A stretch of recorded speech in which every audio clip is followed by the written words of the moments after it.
so sorry. You'd think I would have learned how to unmute my mic after all this time. Good morning, everyone. Welcome to week 2 of the 3rd annual Arizona Regional Open Educational Resources Conference. To begin, we would like to acknowledge that the Maricopa Community Colleges are, in the words of Chancellor Dr. Stephen Gonzalez, located on the ancestral lands and within the boundaries of many of Arizona's tribal nations. We appreciate and value the opportunity we have to share in the significance and beauty of these lands that mean so much to so many. Before moving on to today's keynote, I wanted to remind everyone of the Showcase and Connect spaces that are available to all participants on the website. The Showcase space still has room for projects, initiatives, and ideas to be shared, so please let us know if you are interested in building one during the conference. Additionally, all participants are encouraged to visit the showcases and engage in discussions there, as well as at our Connect space, where we hope that you will find opportunities to network. If you go to the next slide, please. Please also note that Maricopa residential faculty have a variety of opportunities to earn faculty professional growth over the course of this conference. All qualifying sessions are individually applicable for FPG, so please be diligent in identifying and completing the requirements for each. There are 2 distinct programs, one that continues a professional growth opportunity previously offered, and another that is specific to this conference's keynotes and keynote follow-up workshops. More information about this is on the conference website and will be provided at qualifying sessions such as this one, which we are happy to focus on now. So finally, it is my pleasure to introduce Dr. Janice Kempster, Dean of Distance Learning at Pima Community College, and Elena Grajeda, Spanish faculty at Pima Community College.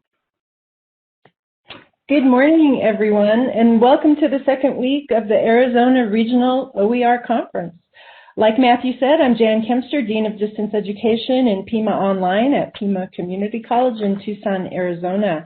And I'm here today with my fabulous colleague, Elena Grajeda, who's language faculty and an online department head. And together we're going to take just a minute to talk about what it means to be a leader in open education and specifically what it has meant for us at Pima. In 2016, we were one of the 38 community colleges who were awarded the Achieving the Dream grant, and we were challenged to create an online AA in liberal arts degree using courses created with OER materials. We did that. We created 63 courses, and we learned a lot about things during that process. But more importantly, that initiative was our kickstart into OER and generating awareness and interest among our faculty across the institution, and it did really take off. In the process, we learned that creating courses with OER is not easy. We learned that faculty especially need support and incentive as they go through this process. So as we neared the end of the grant, we really looked for ways to enable our faculty to continue to want to engage in the creation of courses with OER. So one thing we did is we created what we call an OER Course Development Award. And this is an award that asks faculty to talk with their discipline faculty in the division and determine what courses to bring forward for OER development, and then choose a subject matter expert to do that work. And then the award compensates that subject matter expert extra approximately $1,000 on top of what we currently pay for course development to engage in that work. So that award has kept our flow of OER courses going consistently since the grant ended in 2018. We also learned that we accomplished better courses when we teamed our faculty with an instructional design team, including an instructional designer, a web designer, and a librarian. And fortunately, we have the resources where we have been able to do that, and we continue that process even today. As we got more advanced in OER work, of course, we have saved our students lots of money. I think we're at the $5 million mark now in just online courses since 2016. But we also realized that we needed to look at the next step, and we believe that was open pedagogy. So again, we established an award inviting faculty to engage in this process and learn, and that has also been a highly successful endeavor. And finally, being a leader in open ed has meant listening to our students and finding ways to bring the student perspective into the discussion. And we've done that in multiple ways: surveys, focus groups, and even had them be panelists at certain conferences with us. So with that said, I want to turn it over to my colleague who's going to tell you about her recent efforts in OER. Good morning, everyone. I'm Elena Grajeda, and as Jan said, I'm the department head for world languages at Pima Online, and I'm a Spanish instructor. And at Pima, there are 7 Spanish courses that include the 4-semester transferable Spanish sequence, 101 through 202, and we also have the heritage track for our native speakers of Spanish. And that heritage track also is required for our translation and interpretation studies program. So all 7 of our Spanish courses will be OER by the end of this academic year, and 7 out of the 8 translation and interpretation studies will be OER as well. It has been a 2-year process with a team of Spanish instructors and the support, as Jan said, of our instructional designers and web designers. And the courses are beautiful, robust, engaging, interactive. The activities and content lessons really do support student learning with the appropriate rigor and the multimedia practice activities that we really need in language. There are open pedagogy activities at every level that take the student beyond the classroom experience into the real world experience. We want them to experience authentic Spanish interactions and cultural experiences. When we started thinking about OER, we had to consider that these courses articulate from first semester to last semester, and as they do nationwide, every college pretty much does that. And this 4-semester articulation for us meant that we weren't just designing one OER course, we were designing a whole program. We couldn't just go and design an OER 101 and not have the 102, et cetera, designed. So it was a big endeavor. We also wanted to make sure that if we're replacing our publisher materials, it needed to be sophisticated and not lose any of the quality that we currently have. The publisher materials are really quite sophisticated these days.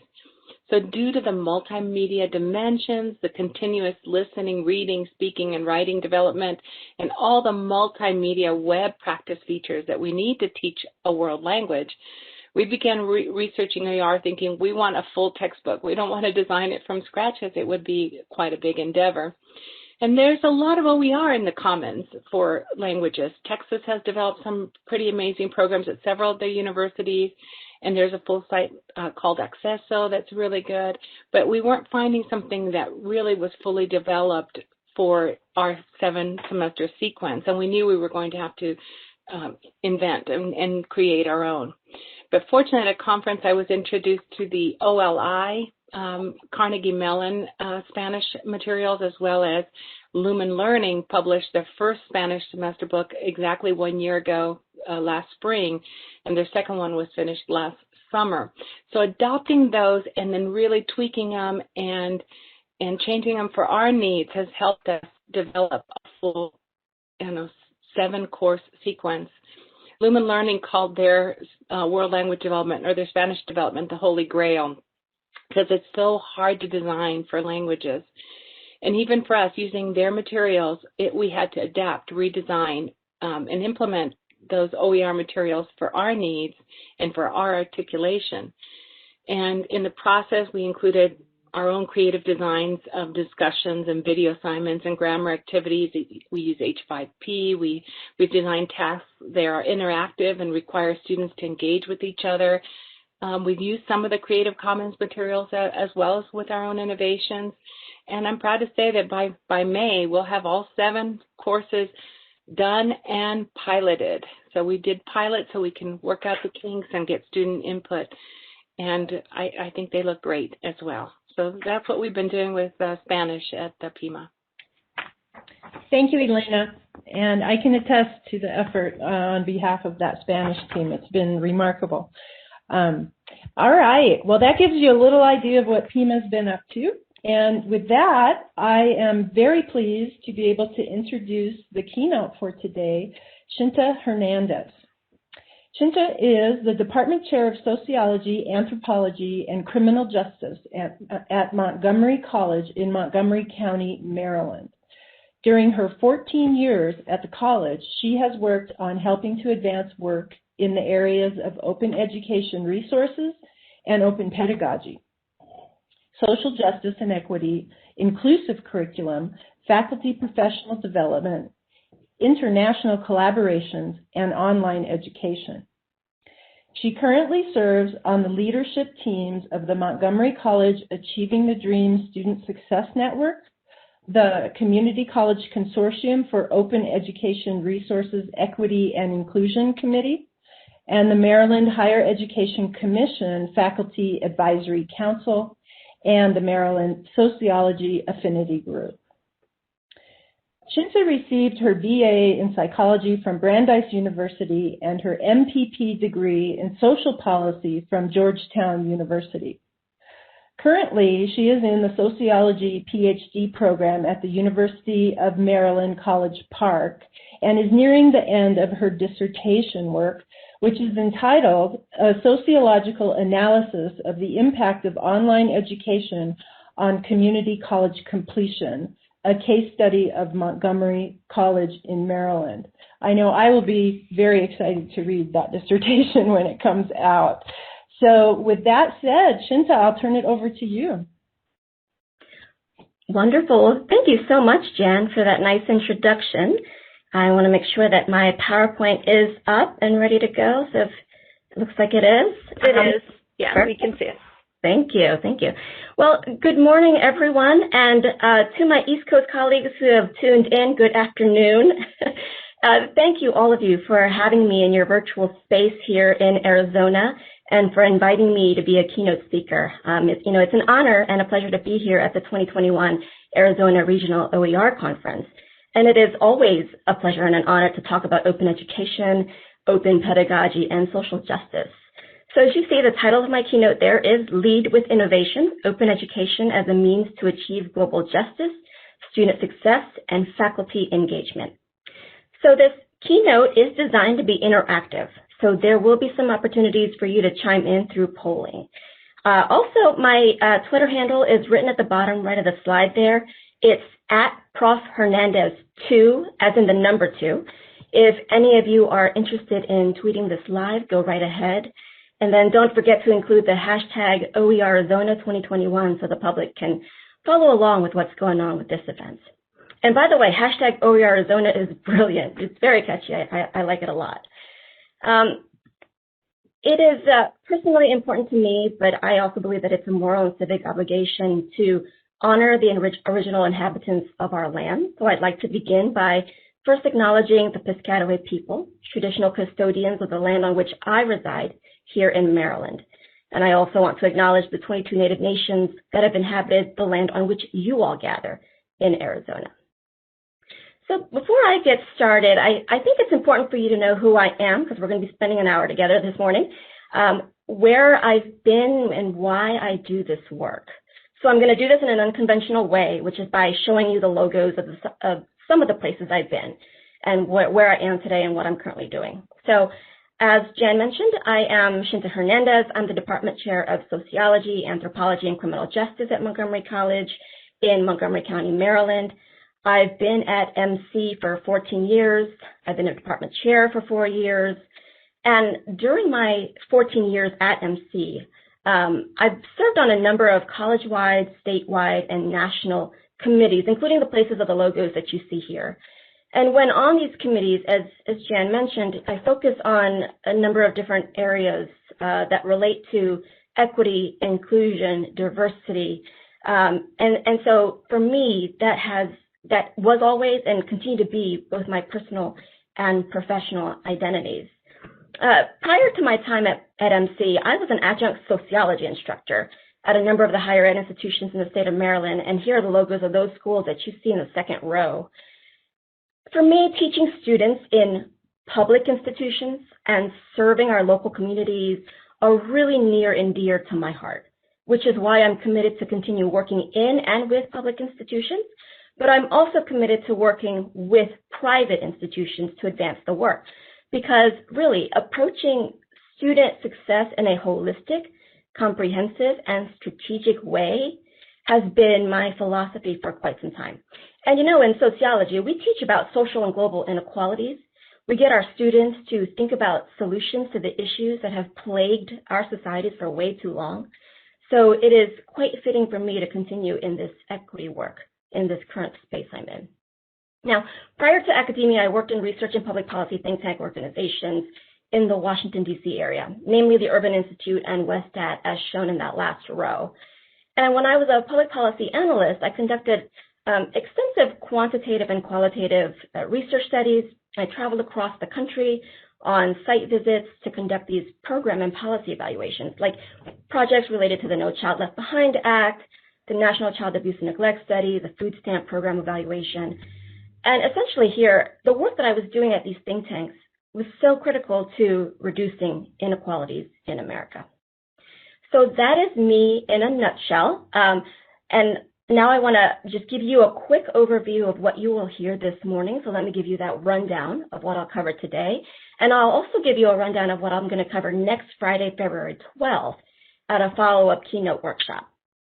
So just like I told you about myself, I'm going to also talk briefly about Montgomery College because I think this will provide you with some context to next week's workshop.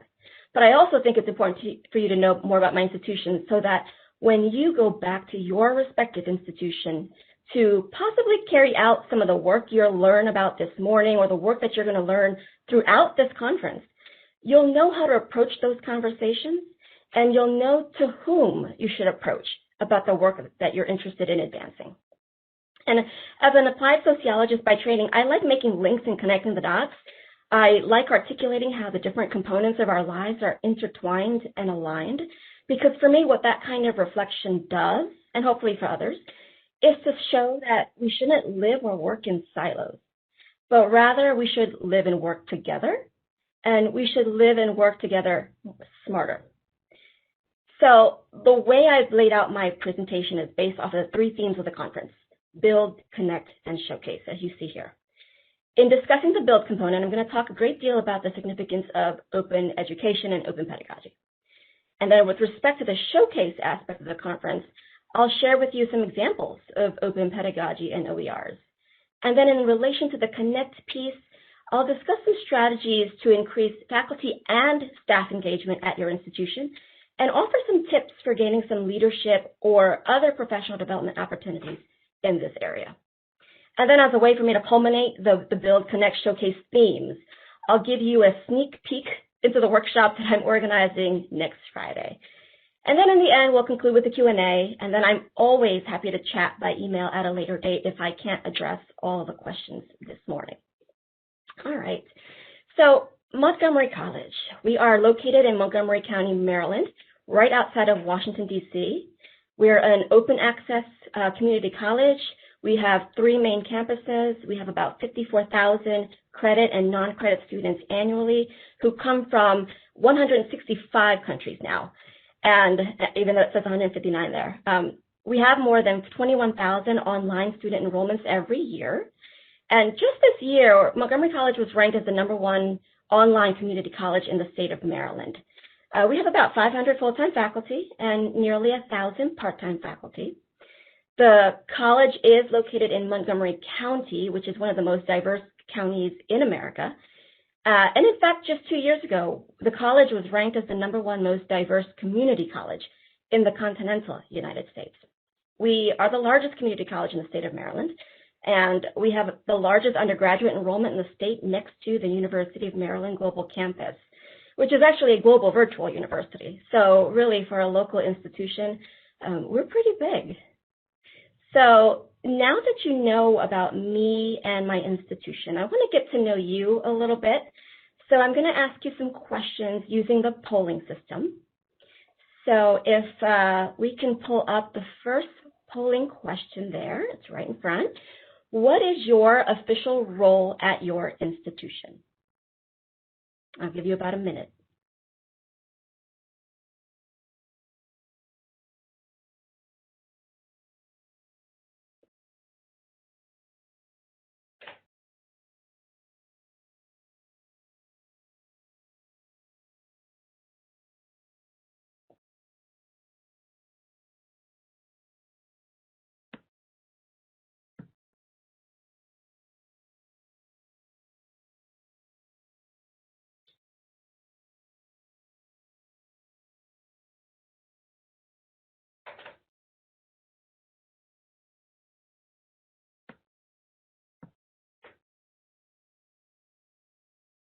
And go ahead and answer the other two questions. I see that we have a 5-minute time limit.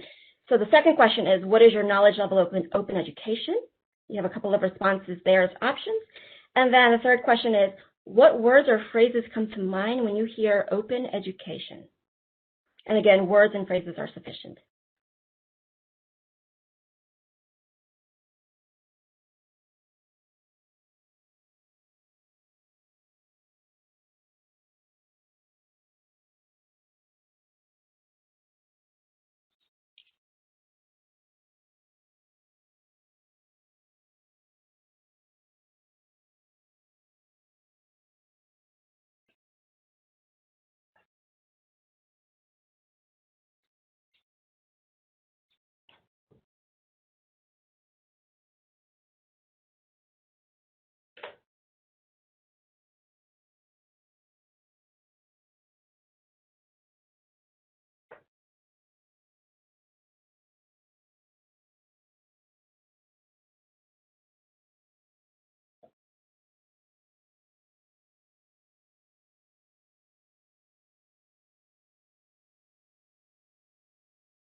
Shinta, just let me know when you're ready to close this.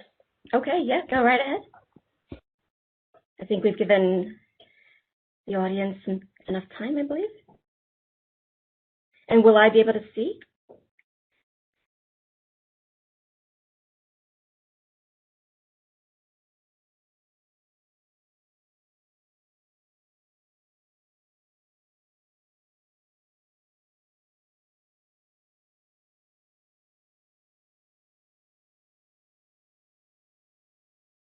Debbie, let me know about it. Okay. Yeah? All right. So I'm going to share the poll results. Okay. Can you see this? Yes, I can. Awesome. This is great. So what the poll for the first question shows us, right, we've got a nice mix of different people in higher ed. And we do have predominantly full-time faculty here with some part-time faculty, some librarians, instructional designers, department chairs, and administrators. So this is terrific. And I see there we have a student, so that's always wonderful when we can get students involved in our conversations and engaged in the work. And for the second question, I see many of you have intermediate. So and it's a nice mix, intermediate knowledge level, basic, advanced. So this is fantastic. Excellent. I don't think I see the responses for the third question, which is what words or phrases come to mind when we see or when we hear open education. But that is all right. We can save that for another time throughout the keynote. But this is good for me to know because especially not at that second question, so that I know how best to gauge the remaining keynote, what really to emphasize and what to emphasize less on. So I appreciate this very much. Thank you. Now, moving on, before I do dive into the what, why, and how of open education and open pedagogy, I do think it's important to level the field by laying out what these different phrases even mean. So I created this diagram that I hope will offer some clarity really for those who might need it. So what you see here at the top of the diagram is open education. And this is essentially the teaching and learning framework that is centered on accessibility, affordability, equity, inclusion, innovation, and opportunity. And then in the middle of the diagram, we have open pedagogy, which is It includes the teaching and learning strategies by which educators meet the parameters of the framework. And we do that through curriculum redesign, through student engagement, practices, through assessment, through technology. And then open educational resources, or OERs, are located at the bottom of the diagram, which really symbolizes that these are the specific efforts that are delivered at the ground level and on the front line. So OERs are the specific applications by which educators can deliver their open pedagogy. Some examples of that include renewable assignments, open textbooks, streaming videos, learning modules, open access journals. I do hope that this framework helps all of you as I now do a deep dive into the what, why, and how of open pedagogy. So unless we've been living under a rock these last several years, I think many, if not all of us, know what the nation has experienced, particularly lately. The nation, and most importantly in our context, our students, have been rocked by the social, the civil, the political unrest. And then on top of that, we've all been thrown into this global public health crisis that has disrupted much of our education systems, from childcare to kindergarten to college to graduate school. So a conference on open education, open pedagogy, on OERs like this one is extraordinarily timely and urgent. That helps us to navigate these treacherous waters as we face and continue to face the uncertainties of all that is happening in our nation and in our world.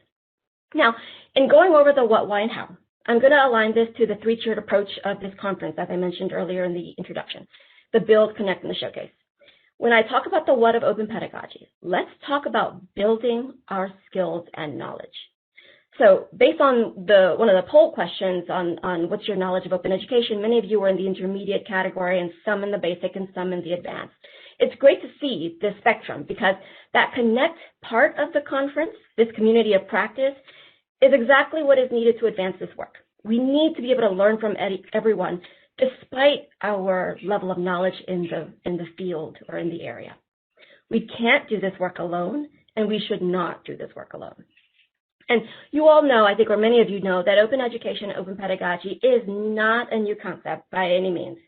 In fact, the notion of openly and freely sharing ideas, learning materials, resources, tools, strategies, practices, this is the most basic aspect of education. With advanced technologies, we have an opportunity to use the internet, for example, to disseminate information more freely and quickly, to access knowledge more freely and quickly, to collaborate with others to expand our knowledge on whatever the topic might be more freely and quickly. So now I'm going to turn to the why of open pedagogy, but before I do that, I'd like to give you this next poll question. And that poll question is the following: what impact will open pedagogy have on you, your students, your colleagues, your institution, your state, etc.? Now, granted that you only have 5 minutes, so you can certainly choose to enter words or phrases on any of those entities or stakeholders. If you have time and you want to talk about all of them, that's great. So we'll give you 5 minutes.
Again, Shinta, just let me know when you're ready to close this. It does take, I'd say, about 30 seconds for it to close. It kind of counts down. And yeah. And then maybe we could give another time. Yeah, no, that's fine. You just let me know when you're ready for me to close it. And then I might have to read some of the results to you because we had that problem with it the last poll with these open-ended questions. So we'll make it work. Okay. Thank you very much, Debbie. Thank you.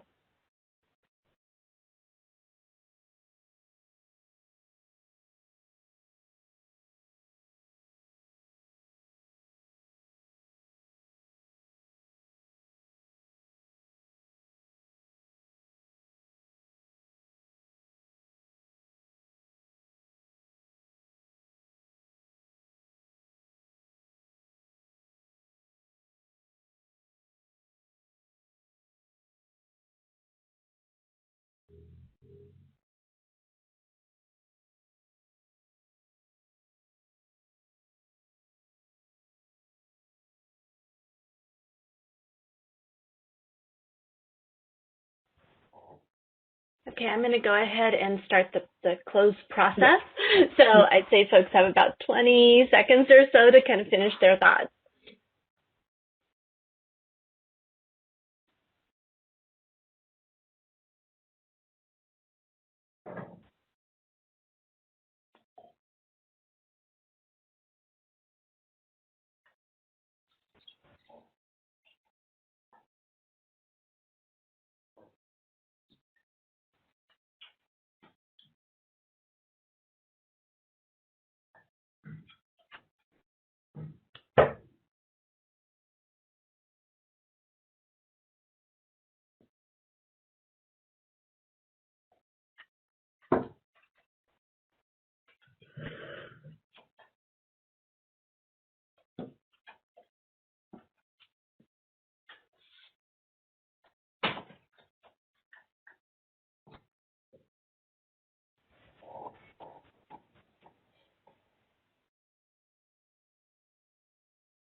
And Debbie, you said you will read some of the responses? Yeah, I'm trying to find them.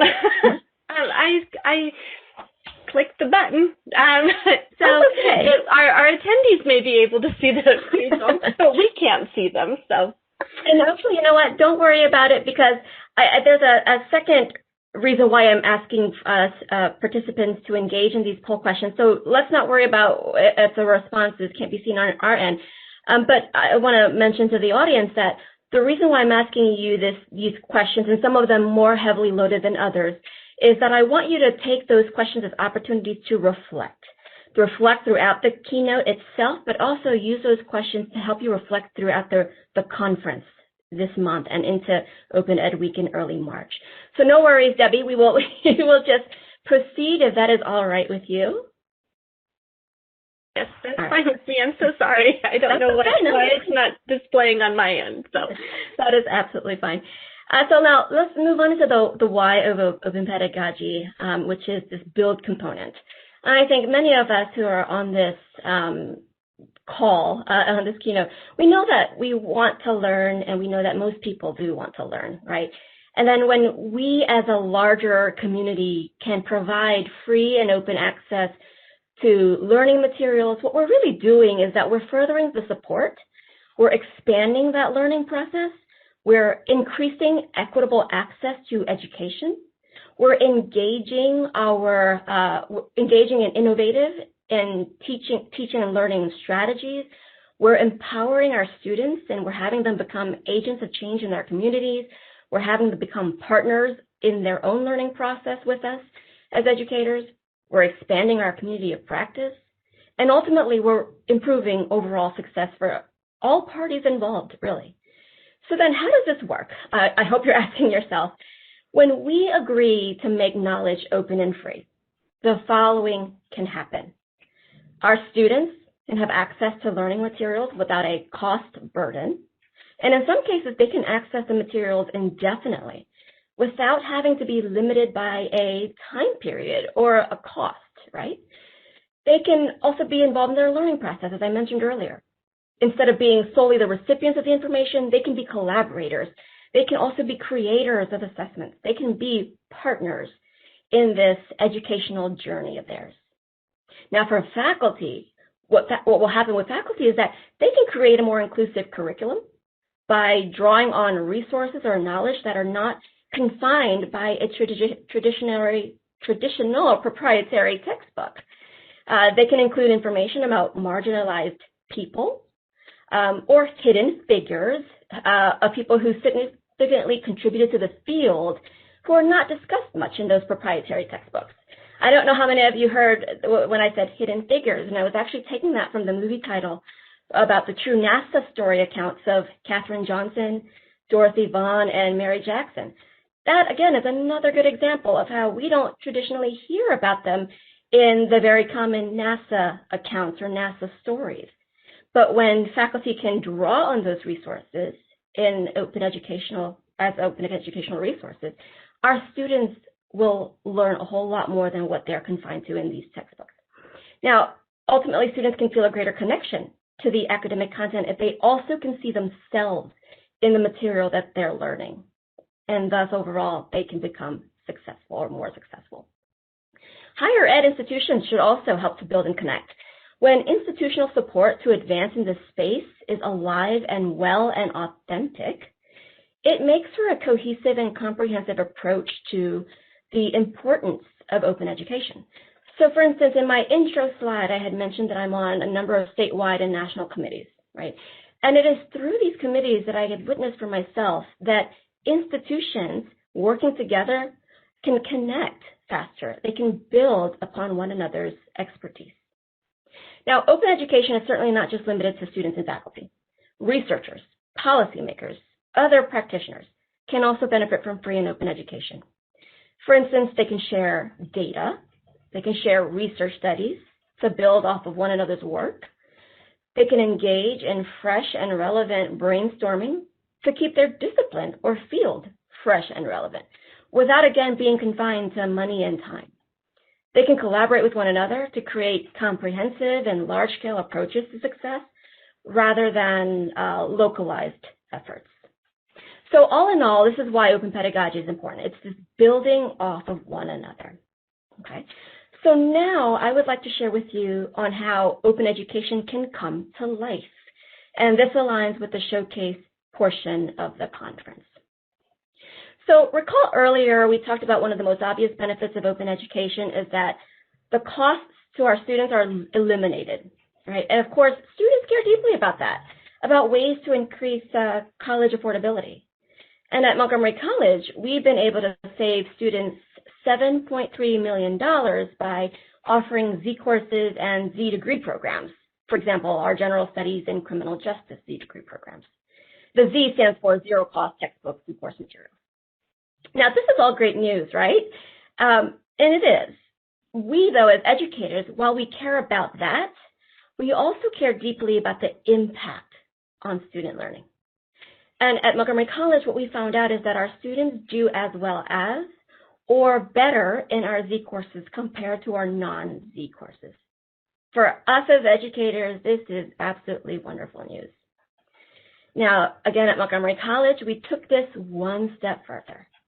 We wanted open pedagogy to impact our students and impact our communities through a social justice lens. So about 3 years ago, we at Montgomery College came up with the United Nations Sustainable Development Goals Open Pedagogy Faculty Fellowship. I recognize that's a mouthful. The conceptual framework on which this fellowship is based is the set of 17 goals that the United Nations wants the world to address by the year 2030. And these goals are designed to achieve and maintain global justice. And you can see those 17 goals on the right side of your screen that is in that kind of colorful periodic table format. The fellowship uses open pedagogy to put the students at the center of their learning process in a much more collaborative way. And it makes them agents of change in their communities. Now, I want to share with you how this fellowship has grown in just a short period of time. 3 summers ago, it was just faculty from Montgomery College, grouped into 7 interdisciplinary teams, and their charge was to develop interdisciplinary renewable assignments. I'm hoping you heard that I said interdisciplinary twice, and there's that emphasis. And it's really because that, as a requirement of the fellowship, is what makes this successful. It is a message that we send to our faculty fellows, a message that we send to our students, and a message that we send to our communities that we are all intertwined. Higher ed is intertwined, our lives are intertwined, the labor market is intertwined.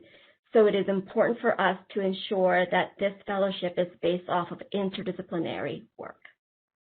And then in that same summer, we had, into the fall of that year, we had nearly 600 students engaged in their communities to help achieve the United Nations goals through their open pedagogy projects. And then a year later, Montgomery College partnered with Kwantlen Polytechnic University in British Columbia in Canada. And you can see the growth there, that over 700 students engaged in their communities through open pedagogy. And then just last summer, Montgomery College and Kwantlen Polytechnic University excitedly teamed up with the Maricopa Community Colleges. And wow, look at that growth.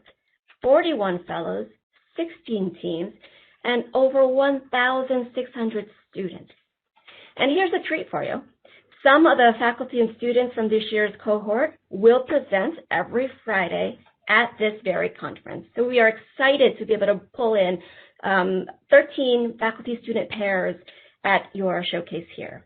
The first showcase will be held on February 12th at 2 p.m. Mountain Standard Time. And then there is another one the following week, February 19th at 12 p.m. Mountain Standard. And then February 26th, we'll wrap up that showcase again at 12 p.m. Mountain Standard. So please tune in and take a look at what some of our faculty fellows and their students have done with their open pedagogy assignments and in their communities. Now, as thrilled as we are at the growth, we're really thrilled at the hard work of our faculty and students has paid off. We were awarded the Open Pedagogy Award for Excellence by OE Global, Open Education Global, in November of 2020, so that was just a couple months ago. And only one institution across the globe receives this type of award each year, so we are truly humbled. If your institution is interested in partnering with us, or you simply just want to learn more about this fellowship, I welcome you to visit the Montgomery College website that's at the bottom of this slide. And there is a similar site on the KPU, Kwantlen Polytechnic University, and Maricopa pages as well that you can visit. Now, to continue the talk on Showcase, here are some other ways in which inclusive and equity-minded open pedagogy can be carried out. And I've listed for you just some of the other things that we do at Montgomery College, including faculty and student panels on social justice. In August and January of this academic year, we held college-wide panel events on Zoom with hundreds and hundreds of participants total, asking our panelists to discuss feasible ways that we can combat systemic racism in the classrooms. And let me tell you, these panel discussions, especially the ones that have students on them, were so powerful. Some even brought tears to some of our audience members' eyes, because the panelists shared personal stories that then segued into what needs to happen inside and outside of the classroom. At Montgomery College, we also hold workshops on decolonizing the curriculum. And in fact, we do have some materials on our webpage on this if you're interested. You should simply go to the Montgomery College website. That's www.montgomerycollege.edu. Type in decolonizing the curriculum in the search engine, and you'll see some things popping up. We also continuously offer training on developing not just OERs, but inclusive and equity-minded OERs. Because again, as I pointed out, for us, it's not just about saving our students money, though of course that is extremely important, but it is also about the social justice of it all. And then also at MC, we collaborate far and wide with other institutions. The United Nations Fellowship is, as I described earlier, is one way we do this. And again, the website is there for your convenience. But another way in which open pedagogy is shared is through the Open Pedagogy Notebook, developed by our good friends Rajiv Janjani and Robin DeRosa. I've included their website here for your perusal, and I'm sure some of you in the room are familiar with the notebook. All right, so now that I have shared with you the what, why, and how of open pedagogy as it aligns with the build and the showcase themes of the conference, let me now turn to the connect part of the conference.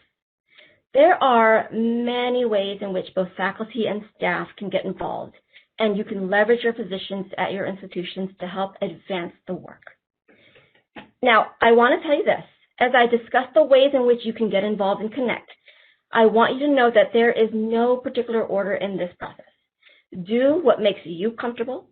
You know your institution best. You know the people who surround you best. And do what you are able to do to leverage your work. The first thing I want to talk about on my list here is to align your open education and open pedagogy work with your institutional strategic plans.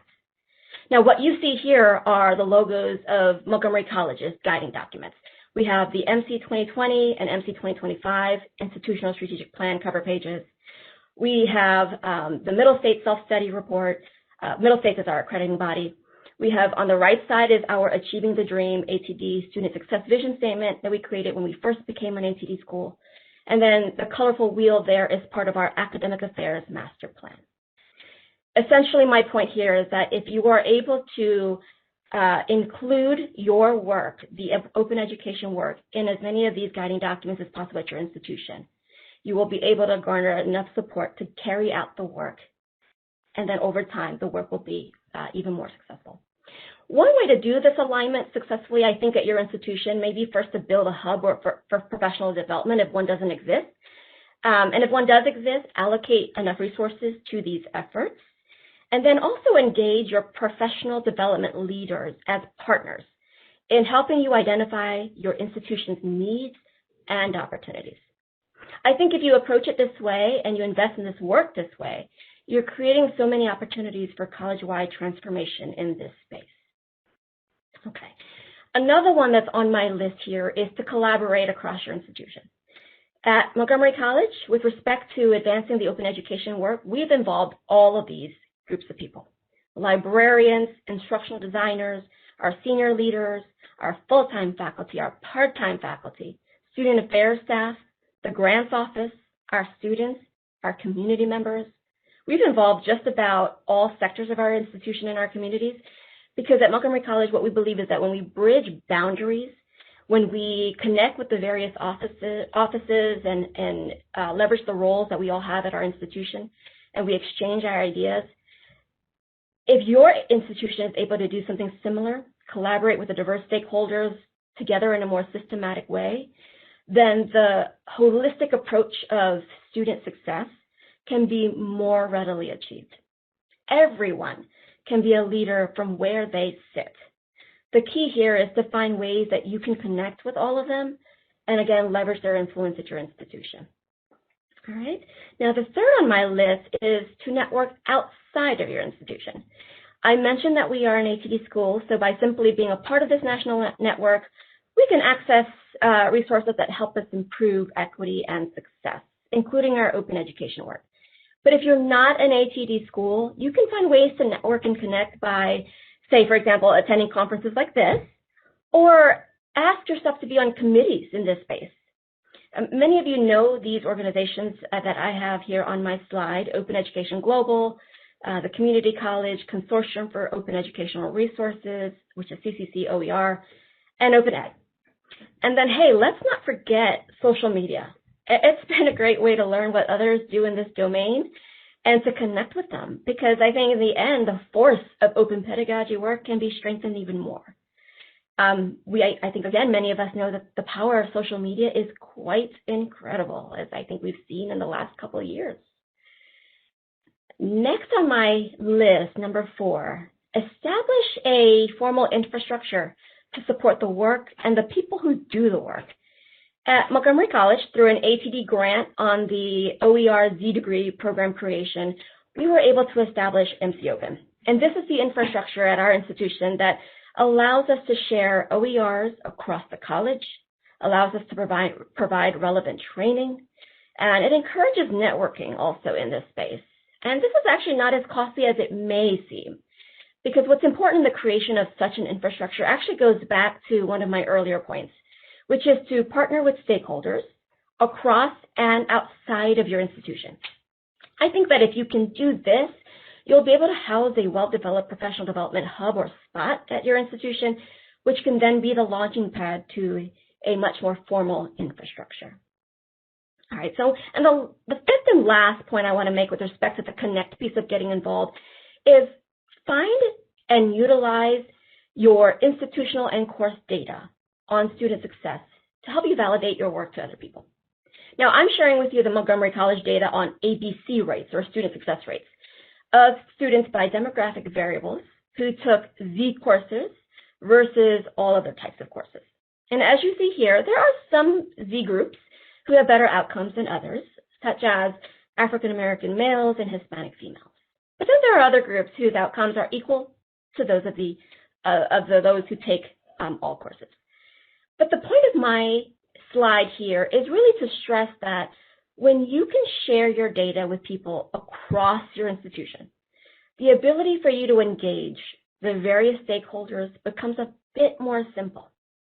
It's sometimes hard to fight against good validator, especially when the data show that when there is a specific academic intervention, in this case it's open education, it's compelling enough for faculty, for staff, for students, for institutional leaders to have at the very minimum a conversation on how to advance this work. And then with the appropriate partnerships and networking, the work can actually happen. And then in time, you'll be able to scale and sustain the open education work.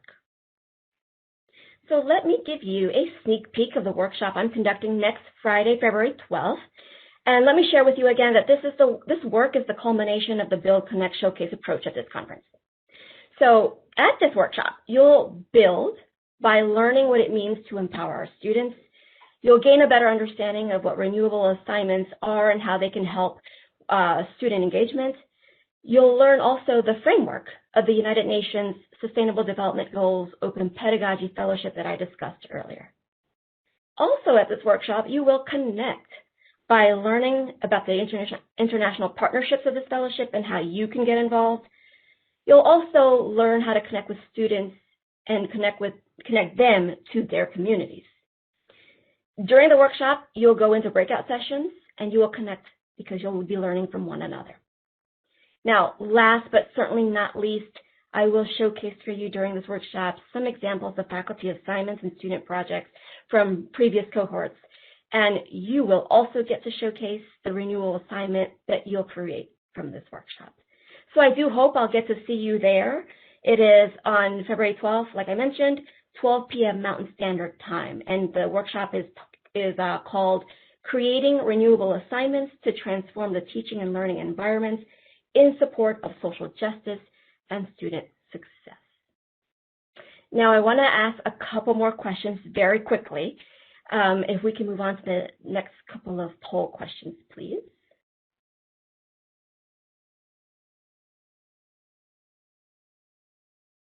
So we have two questions here, and these are, again, heavy loaded questions.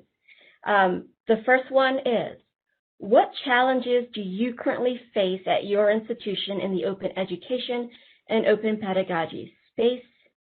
And then the second question is, what do you anticipate doing with information you learn from this month-long conference? So I'll give you about a couple of minutes to answer those two questions. And Debbie, I will let you know when we can stop the poll.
I'll give you one more minute.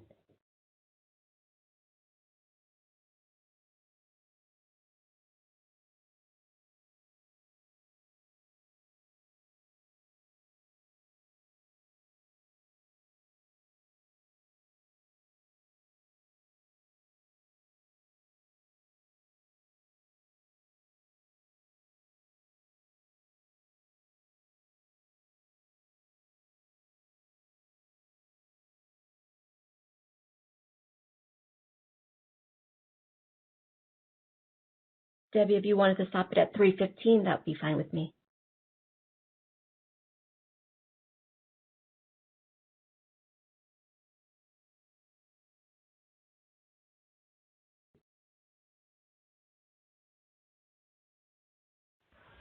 Okay, I'm going to go ahead and close the poll. So folks will have about 20 seconds to wrap up their responses.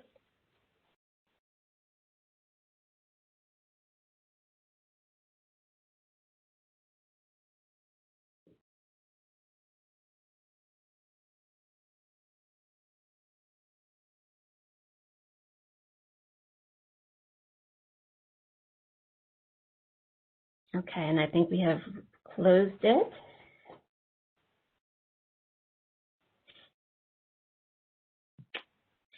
And, you know, as I think about this, and also in the interest of time, it's fine that I don't see the responses here because, again, as I mentioned earlier with the other question, and I appreciate those who are writing it in the chat, thank you so much.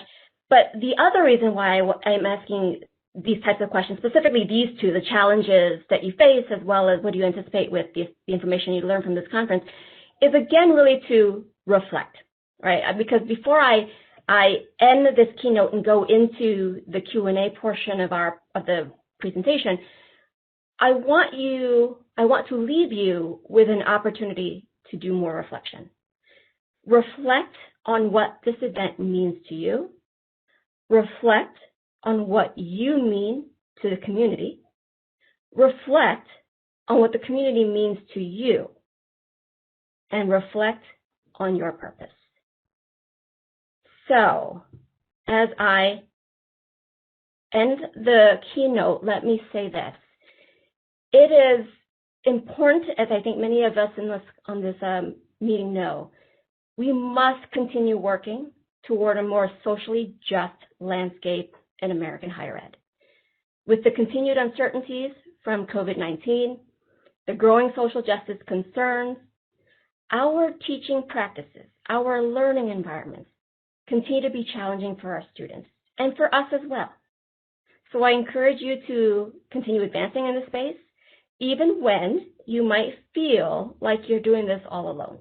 Just know that you're not alone, and that's why conferences like this exist, where we can establish and foster communities of practice. Thank you all so much for inviting me to be a part of this engaging and very important work. And I guess I will leave this open for Q&A, and I'll hand it back over to Debbie.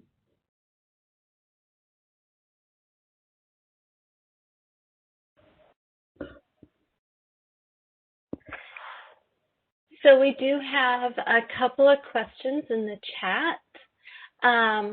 One is, can we really replace thick, dense textbooks with OER for rigid and fundamental subjects like physics or chemistry? There have been a handful of disciplines actually who have already replaced those traditional proprietary textbooks. There are a lot of different sources that you can refer to see what open educational resources of academic rigor are out there. And, you know, when we were talking about this 5 years ago, a lot of people were kind of still new to the game, still trying to figure things out. 5+ years later, there are a lot of very, very good, highly rigorous materials out there for just about all the disciplines that higher ed has. So I do recommend going to certain organizational websites, for example. CCC OER might be a very nice start. Again, I welcome you to the Montgomery College website as well. We have a list of resources that one could take a look at to see if your specific discipline has the open educational resources that you may need to be able to use in your classrooms.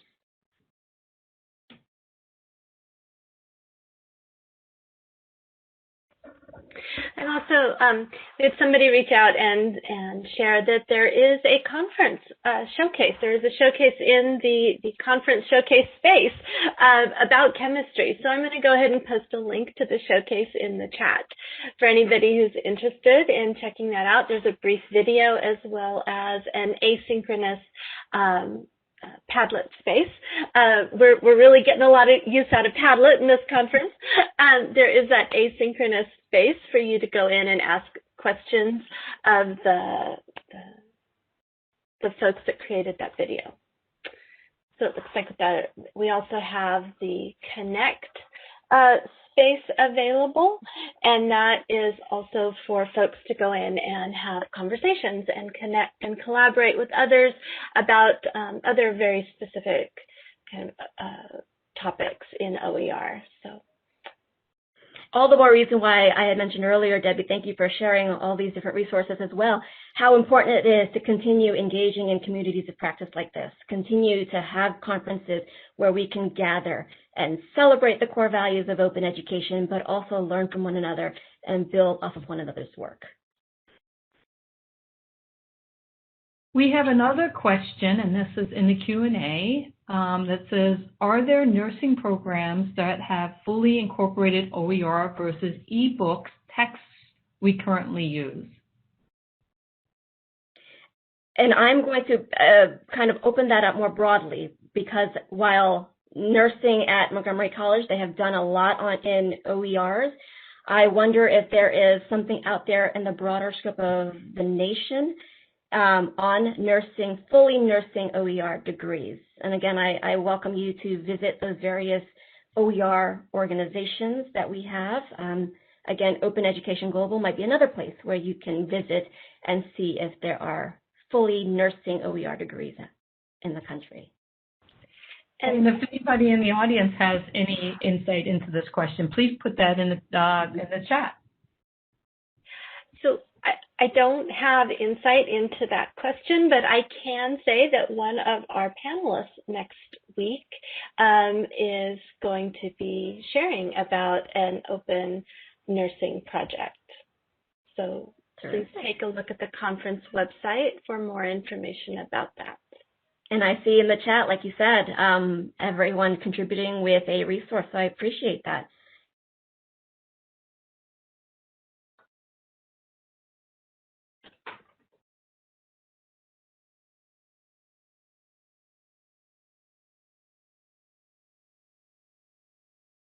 If there are any other questions, I welcome that.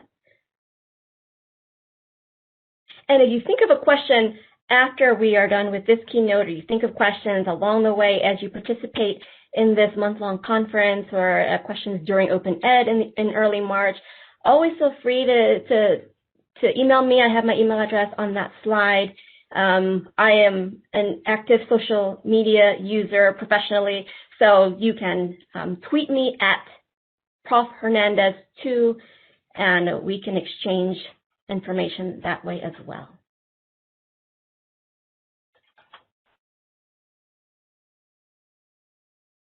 I don't know if there are any other questions. I can't seem to access the Q&A or the chat box on my end. Okay, so we do have another question here. Okay. And forgive me if you've already answered this. One second, because it just jumped around on me. You mentioned the need for formal infrastructure at the institutional level. Do you foresee any possibility for something like this at a global level? It would be awesome to have one place to find all OER materials. Absolutely. In fact, in an earlier conversation, there was some talk about housing, on an international level, an infrastructure like this. And I think when we talk with people at these different levels of open, Many are probably thinking along the same lines where you can, or we would like to see a much more formal infrastructure. Open Education Global, like I said, is one way or one place to look for that type of resources. And then that's the national level, again, CCC, OER, Open Ed, also other places at those levels. And then, of course, there are regional places, too, that hold infrastructures as well. But, yeah, it would be certainly nice, and there's some conversation heading in that direction about one larger infrastructure for all of us. Thank you. And then one more question. What major challenges do faculty face involving students in renewable assignments? I think based on what fellows have shared with us, the biggest challenge is not so much faculty to students, but the challenge is actually faculty working with someone outside of their discipline.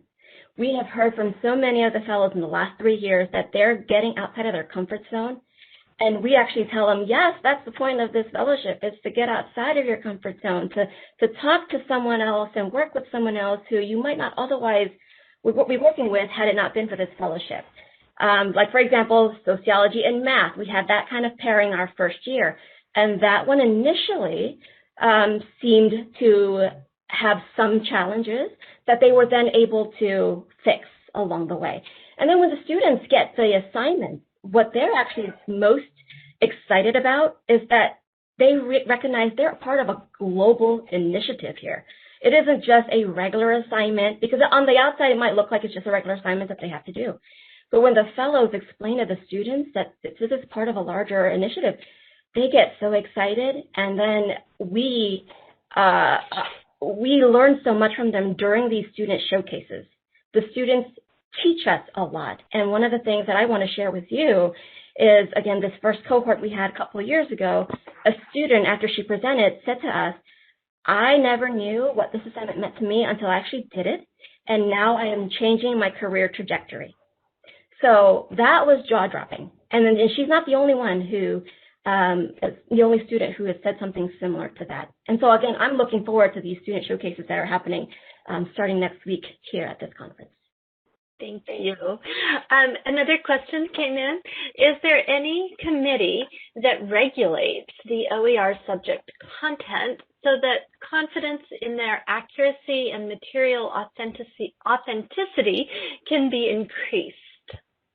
Absolutely. So there are places, again, I keep repeating some of the same things, but, OpenStax is a very good resource. I saw that in the chat. Sometimes I can see the chat pop up, and sometimes I don't. Places like OpenStax, Merlot, other institutions have their own hub where they can take a look at the OERs and check for accuracy, check for rigor. This is why it's so important to connect beyond the institution. And so one of the things I had mentioned earlier was collaborate across institution, because it is important to be able to gather expertise and knowledge from people from all across the country and all across the world to ensure that the information that we're putting out there are in fact correct, that it meets academic rigor, that it still helps to meet student outcomes that your institution has put in place. So again, these OpenStax, Merlot, I saw a couple of more websites on the chat that they have people who specialize in ensuring accuracy of OERs.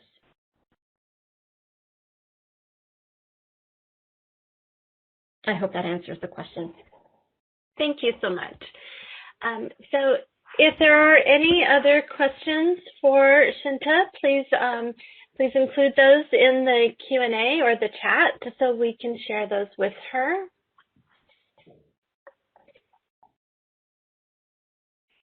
At this time, we are coming to the end of our hour, so I am going to switch back over to our closing remarks here. So just want to remind everyone that, well, thank you very much, Shinta. We really appreciate that you have joined us for the 2021 Arizona Regional OER Conference this year. Everyone, please give Shinta another round of applause in the chat. If you would simply direct your comments to all panelists or to Shinta directly so she can see those, that would be great. If you would like to continue the conversation with Shinta Hernandez, she will be facilitating a keynote workshop, which we've heard about and I'm really excited for, on February 12th. And we will be posting the slides from today's keynote on the conference website, which we've posted in the chat periodically. Just a few items before our break and transition to the breakout sessions. A quick reminder, all sessions can be accessed through the conference website.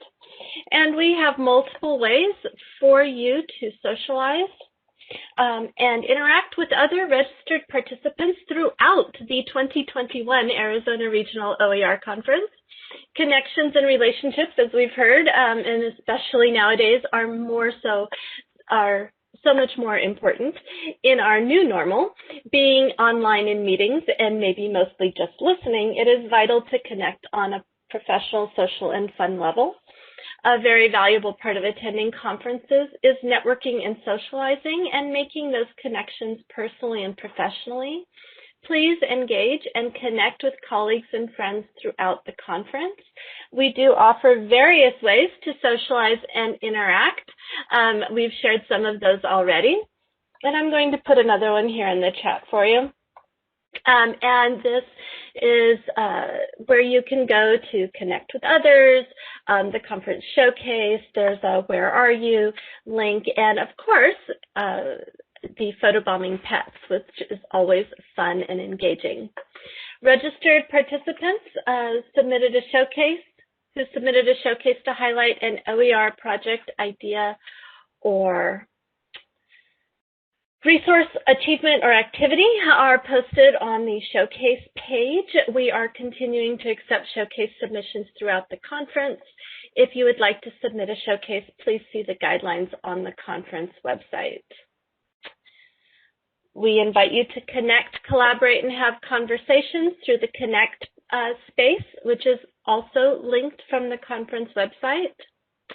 And the schedule for breakout sessions are listed on the screen, and links to the WebEx sessions themselves can be found, you guessed it, on the conference website.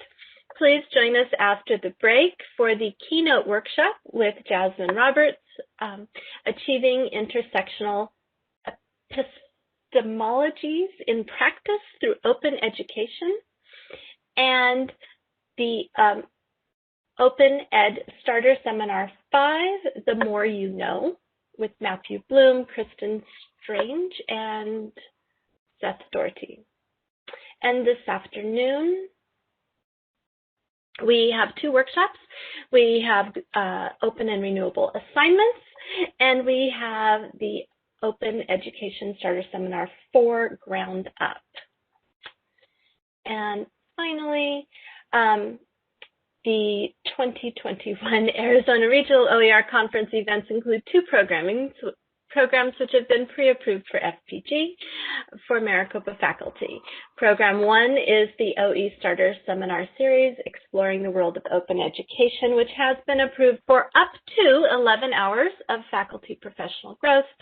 And Program 2, the 2021 Arizona Regional OER Conference keynote workshops, and have been approved for up to 13 hours of faculty professional growth. Faculty applying for FPG for a session related to either program will need to complete specific FPG requirements provided in the session.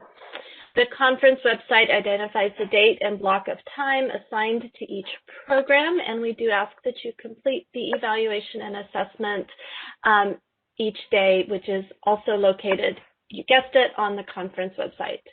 Thank you very much and have a great day, and we look forward to seeing you after the break.